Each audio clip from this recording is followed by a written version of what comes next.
Welcome back to the Gamery. We're here today for some more Unsolved Case Files. So if you haven't seen the previous video, go ahead and click right here, or we'll also leave the link in the description below. Alright, so without further ado, let's play! Okay, so as you can see here, we took some time to reorganize our notes so we can just go over a brief summary. So first, we have our victim, Veronica Falcone. She went missing on August 26, found her motorcycle off the ravine. They believe her body must have washed downstream or been possibly devoured by wildlife.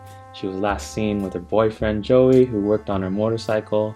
There was a witness who saw them get in a heated argument, and according to Joey's testimony, Veronica was investigating something and even received a death threat, yet there's no evidence for this. Her last known whereabouts were with her boyfriend Joey at his shop. And Joey was the one that fixed her motorcycle Right. and replaced her brake cables. Yeah, so when they found her motorcycle in the ravine, the brake cable was cut, which they believe was the reason why she must have drove off the cliff and fell into the ravine. So he was arrested, and then before, I guess he was put to trial, he killed himself. But before that, he wrote, "I killed her" in the jail cell. We checked the handwriting, it was his handwriting. According to his background, he was in the army, he had an honorable discharge, he has a 5-year-old daughter and a mother that he was living with. His late wife died while giving birth. The background doesn't quite fit as to why he would just kill himself. The suspicious thing is that he killed himself the day before his trial was set. Because who knows what he would have said. According to Joey,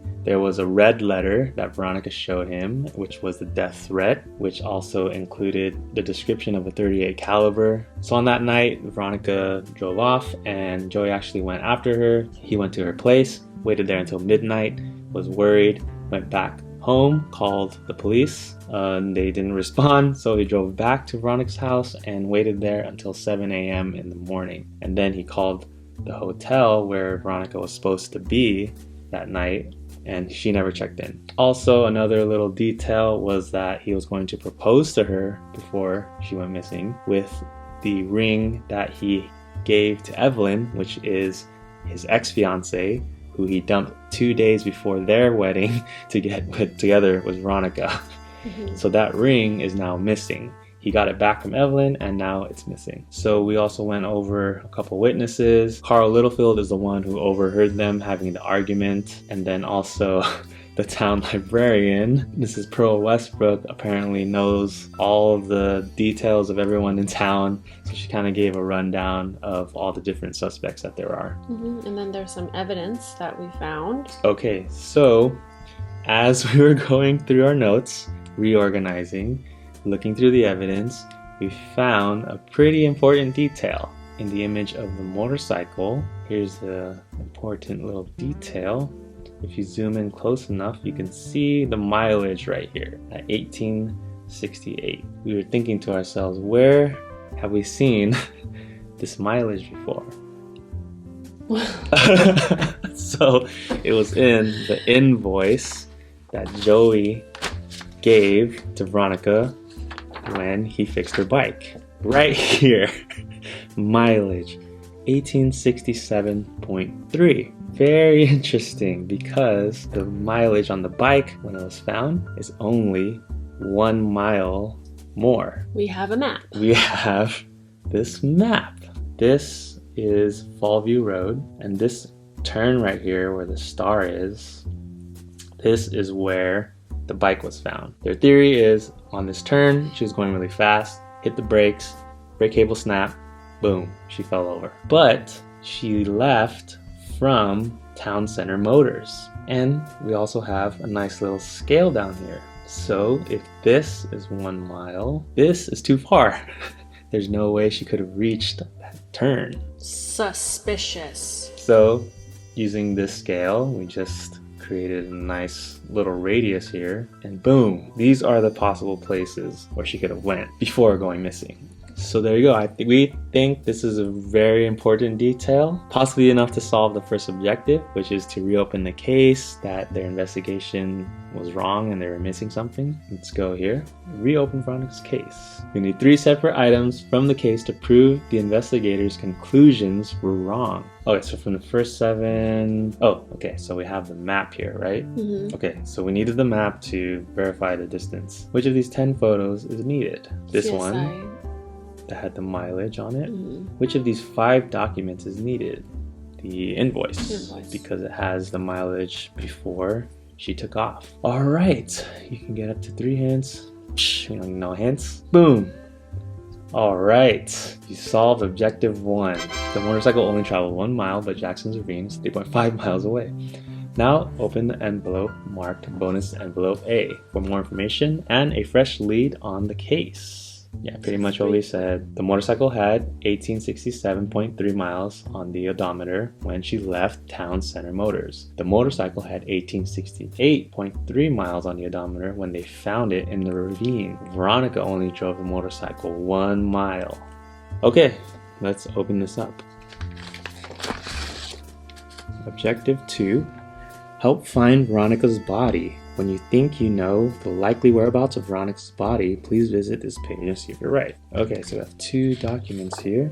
We didn't even read the rest of them. I know, what should we do? Maybe this will give us a lead before we go through everyone else. So first we have Cold Case Criminal Investigation Unit.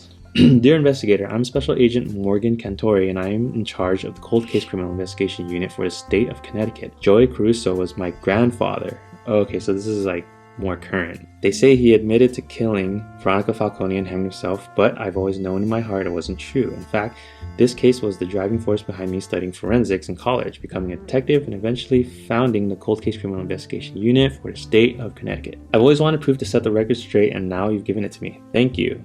Oh, you're welcome. It was brilliant how you used the odometer to prove Veronica had driven exactly 1 mile from Town Center Motors and never could have driven to the ravine. I have great confidence in your investigative skills. We need to find Veronica's body next, and we could really use your help. The killer must have buried her somewhere in Robin Falls, but there's a great deal of expense involved in digging for a body, so we can't just search an entire 1 mile radius of Town Center Motors. I need a more specific area to limit expenses and justify it to my superiors. We need to narrow it down to a street corner at least. There's good news though. I have a lead. It's an email I received after the news broke out about the case being reopened. So from Donnie Davidson, Harley Lover 1940. Dear Special Agent Cantori, I'm writing to you in regards to the Veronica Falcone murder case, which I just read about on the news. I have some information that may or may not be helpful to you, but I guess I'll let you be the judge of that. Back in 47, when I was just 7 years old, I spent the summer at my Gramps' house in Robin Falls. Gramps always went for a long walk late at night, usually heading out somewhere around 9:30 or 10 and covering several miles. I remember that on the morning of my 7th birthday, August 27th, which is the day after she went missing, Gramps said it was too bad I hadn't been out with him the night before. For a couple reasons. First, he said he was able to get an up-close look at Veronica Falcone's humdinger of a bike, as it was parked just outside Wagner's Diner. I wonder if Wagner's Diner was named something different, because I can't seem to find it on the map. And second, he saw Evelyn Churchill out for a walk. Gramps didn't feel right about her being out by herself, so he walked her back home and told her a pretty young lady shouldn't be out walking by herself at that time of night. Oh. Let me move this. So her home is not too far. When I saw the date Veronica Falcone went missing in the news, I realized that it was that very night before my birthday when Gramps saw her bike. In hindsight, I think it seems a little more than odd that it was parked out there that night. The only problem is that there was no Wagner's Diner, but I know he saw her bike that night because he described it in great detail. Where he actually saw it, I don't know. If I can be of any more assistance, please give me a call at blah blah blah. Do we have to call that number? I wonder if I was just gonna say that. Do 555 numbers work? Your call cannot be completed as dialed. Please check the number and dial again. That was worth a shot. Okay, so I think since Evelyn Churchill's mentioned, we should probably go through her stuff. The only diners that they have is the Brewski's Diner, which we know that Veronica frequented, and there's another diner called Scully's Diner. Scully's Diner, right? So now we're looking at Evelyn Churchill's profile? Yes. Are you in ownership of firearms? No, but Mama does. volunteering at the church, fashion, baking, reading, sewing, and cooking. Doesn't work. She doesn't drive. On the night Veronica Falcone went missing, I was mostly at home taking care of Mama. She's been so upset by Joey dumping me the way he did that she's been in bed from nerves ever since. In fact, she fainted dead away when it happened. Dr. Smith had to come out, and her writing is so hard to read. Revive her. He said she needed plenty of rest and sleep, which I've been making sure she gets. I, on the other hand, can barely sleep at night. I go out for walks before bed to clear my head, but it just doesn't help. Darn that person and Joey for what they've done to me and Mama. Anyway, while I was out for my walk that night, I ran into that nice old man who passed last month, Mr. Davidson. This was sometime after 10 p.m. He escorted me home, said a pretty young lady like myself shouldn't be out walking by herself at that time of night. I checked on Mama once I got home, and it must have been around 10:30 or 11 when I went up to bed. So we're trying to figure out what is Wagner's Diner, and I don't think anything in here really helps us. No. Yeah. We just know that it says she was home by 10:30 to 11. Can anyone corroborate that besides her mom? So now we have Bessie Mae Barker, January 27th. This all happened in August. What are you talking about? This is her birthday. Drink your coffee. Yeah, so we're coffee. Drink your coffee. Yeah, wake up. It's been a long night, okay? I'm slaving over this Can't sleep. cold case. Can't sleep over this case. One day toward the end of summer, I was just minding my own business shopping at Hudson's drugstore when I heard a commotion. See, I was in aisle 3 getting Mr. Barker some new undergarments when I heard an angry sounding voice over by the front of aisle 4. I figured it was my duty as a concerned citizen to listen up. Plus, ever since that lovely spy moved into town, it's inspired me to keep track of going-ons because you just never know. I recognized that voice straight away as Elizabeth's daughter, really letting someone have it. I inched my cart around the corner real stealth-like, and that's when I saw who she was talking to. It was that girl spy. So Elizabeth's daughter was putting up a stink worse than a bottle of cheap perfume because the spy had stolen her fiance away from her. It's Evelyn. Can't really blame him for dropping her for the spy though. Evelyn has always been demanding, and that whiny voice. The thing that really stuck out in my mind was Evelyn saying, "I hope you drive that motorbike of yours into Jackson Ravine and die." I even told Sheriff Sam Shepard about it when I saw him coming into the store that day just as I was leaving. He smiled, patted me on the shoulder, and went on his way. I think it was his way of saying, "Great work, detective." Looking back on it, it was like a real-life death threat. That's what Pearl Westbrook said when I told her the story. I have no doubt that somehow she had something to do with that lovely spy's demise. Alright, we got another interview. You have to talk in a whiny voice. Miss, please kindly state your full name to the microphone. My full name's Evelyn Churchill. Of course, it should have been Mrs. Evelyn Caruso by now, but it's not. Veronica Falcone saw to that. Well, thank you for coming down to the station, Miss Churchill. Can you please tell me how you knew Miss Veronica Falcone? I sure can. 2 days before my wedding, she stole my husband-to-be. How did that happen? That's what I'm still wondering. Why Joey would walk away from me for that unladylike motorcycle riding, beer guzzling, pool playing, tawdry little tart of ill repute is beyond all comprehension.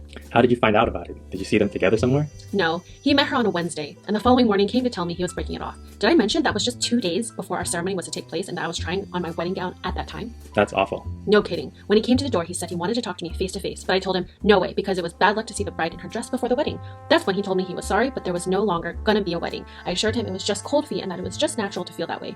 I just read about it in Matrimony magazine. That's when he told me he met someone else. What did you do?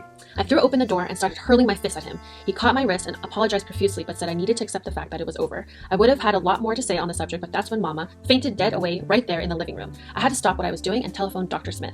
I'm so sorry, Miss Churchill. That must have hurt your feelings very badly. How long have you been engaged? Oh, it did. Still does. We were engaged for almost a year and dated for quite some time before that. His first wife died while he was overseas, and he has a daughter. I was going to raise her up to be a proper lady, just like how my mama raised me. Maybe even get her into some beauty pageants, and I'd be married right now if it wasn't for that. What kind of woman steals another woman's husband? Well, he was almost my husband, but who would do that? Not anyone worth anything, that's for sure. And how could he do that to me? He was supposed to take care of me for the rest of my life, and I'll end up like a spinster with no children, no home, no anything.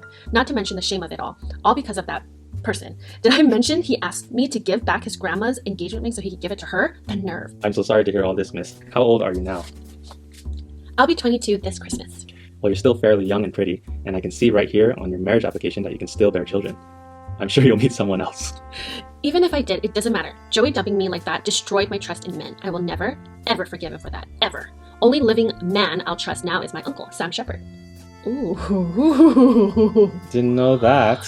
Interesting. I really remember I said that there was something sus about Sam Shepard. Uncle Sam. In fact, he was going to walk me down the aisle since Daddy passed on last year. What did you say to him after he told you it was over and he'd found someone else? I told him he'd be sorry. Sorry how? Well, sorry for walking away from the best thing that ever happened to him, all for some tawdry tart. Did you ever have any direct contact with Miss Falcone? No, never. Are you certain about that, Miss Churchill? Because someone says they saw you lighting into her at Hudson's drugstore a couple days before she disappeared. Okay, yes. I did light into her, and quite frankly, I'm proud of it, because that Hessie had it coming. Could you please elaborate on what happened? I'd gone down to Hudson's to pick up Mama's prescription. You see, she's been having spells since she found out the wedding was called off. Anyway, who did I see headed out of aisle 4 with a box of cigars? But the husband-stealing spy herself? He left me for a woman who smoked cigars. I stopped her dead in her tracks and let her know just what I thought of her. The eyewitness to the event said you told her, and I quote, "I hope you drive that motorbike of yours into Jackson Ravine and die." Did you say that, Miss Churchill? Miss Churchill, did you or did you not say that to Miss Falcone? Yes, I very well might have said those words, but she had it coming, and they were just words. I was justifiably upset. Who in my position wouldn't be upset? What do you expect? That I should swap custard recipes with her? Not that I think for a second she'd know how to bake anything, unlike me who can bake up a storm. Miss Churchill, did your former fiancé know a great deal about motorcycles? He was obsessed with them. Sometimes they were all he could talk about. He and my brother would talk about them for hours after Sunday dinner. Why? What does that have to do with anything? I take it you must know a little bit about them too then, right? If he talked about them so much. Well, yes, I was always attentive to his interests, like any good bride-to-be would be. I learned about that in Matrimony magazine as well. Guess I wasted my time reading that rag. That will be all for now, Miss Churchill. So she has Uncle Sam here, who's sheriff, who doesn't like Veronica. We know that. And we got this brother who spoke a lot about motorcycles with Joey. So quite some connections there. Application for marriage license was canceled. The gentleman found himself another lady. Nothing much. That seems like sticking out to me. Okay, there's no real mention of the remaining 3 suspects. Well, we do know the grandfather, The whoever witness. did the walk. Yeah, the witness, Mr. Davidson, He witnessed the motorcycle. somewhere close, had to be close to Evelyn's house. She would have had to drive at least 1 mile. Yeah. Now, if this game is straightforward, I'm going meta here. If it's straightforward, it would be somewhere around the edge. So we have Scully's Diner, the pool hall, the boarding house, Yeah. or the library. I mean, there's other places here too. 19 is church. What's 46? 46 is Randall's It's tobacco shop. I feel like it would be something that was already mentioned. All right, so looks like we need a little more information to figure out where exactly Mr. Davidson was when he spotted Veronica's motorcycle, this Wagner's Diner that doesn't exist. We still have 3 suspects to go through, but I guess that'll be it for this video. So look forward to the next video. And again, if you like our content, don't forget to give us a like, subscribe to our channel, and we hope to see you again in the gamery.